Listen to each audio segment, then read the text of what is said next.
At the entrance to the German Foreign Ministry in Berlin, there is a graphic that, in its assumptions, is supposed to depict the history of our Western neighbour. The problem is that the history depicted by the German Foreign Ministry has nothing to do with the truth.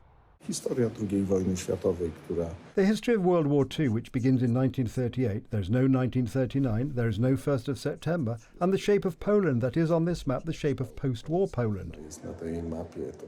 On a graphic in the German Foreign Ministry, pre-war Poland is depicted without its eastern borderlands, within the borders established at the Yalta Conference. There is no date for the start of the German aggression against Poland and the beginning of World War II, no word about German-Soviet cooperation, nothing about the Molotov-Ribbentrop Pact.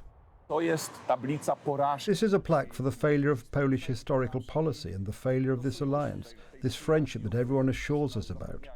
According to a graphic from the German Foreign Ministry, the extermination of the Jews began in 1942, with the Berlin Wannsee Conference mistakenly considered the moment when the Germans decided to murder the Jews. This makes it all the more surprising that it is illustrated by the gate of the German concentration camp at Auschwitz, which had been in operation since June 1940. The Holocaust had been going on since 1939, that is, the first isolation of the Jews in ghettos, then the terrible massacres of the Jewish population, the mass extermination of the Jews after June the 22nd, 1941, i.e. after Germany's aggression against the Soviet Union. All this is not there.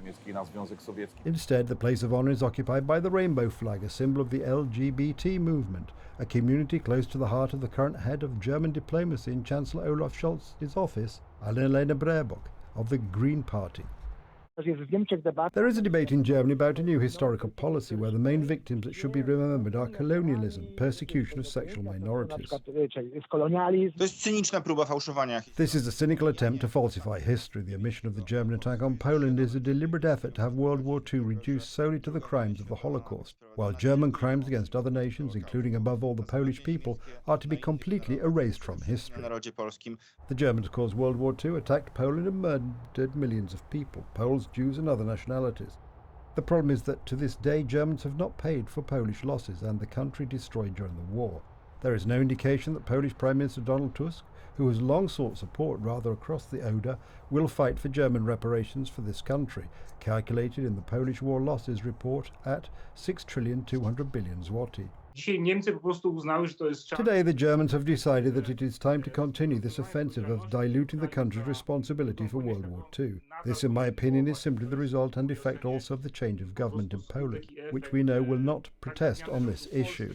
It seems that the formation of the new government, the official approach to history, is indeed changing. Such was the case with the text of Lech Wałęsa's speech revealed on air, prepared for the 80th anniversary of the victory of General Władysław Ander's Polish Second Corps at Monte Cassino. In it, Parol was to honour 90,000 of our Wehrmacht grandfathers. Now the head of the Veterans Affairs Office writes in a statement, "I pay tribute to Polish soldiers who fought on all fronts in World War II, including Poles forcibly conscripted into the Wehrmacht."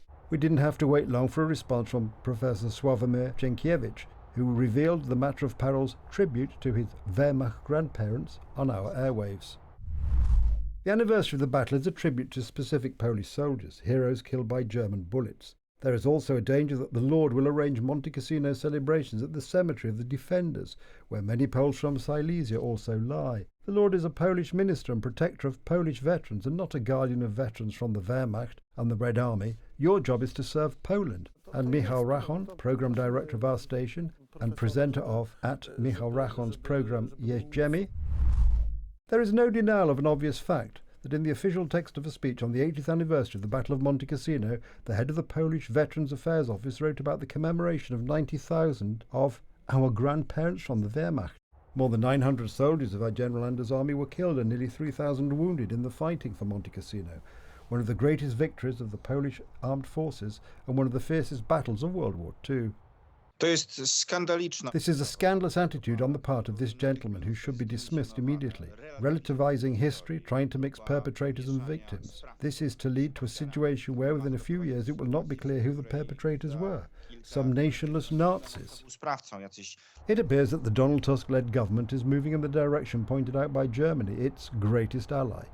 Radosław Jankiewicz, TV Republika.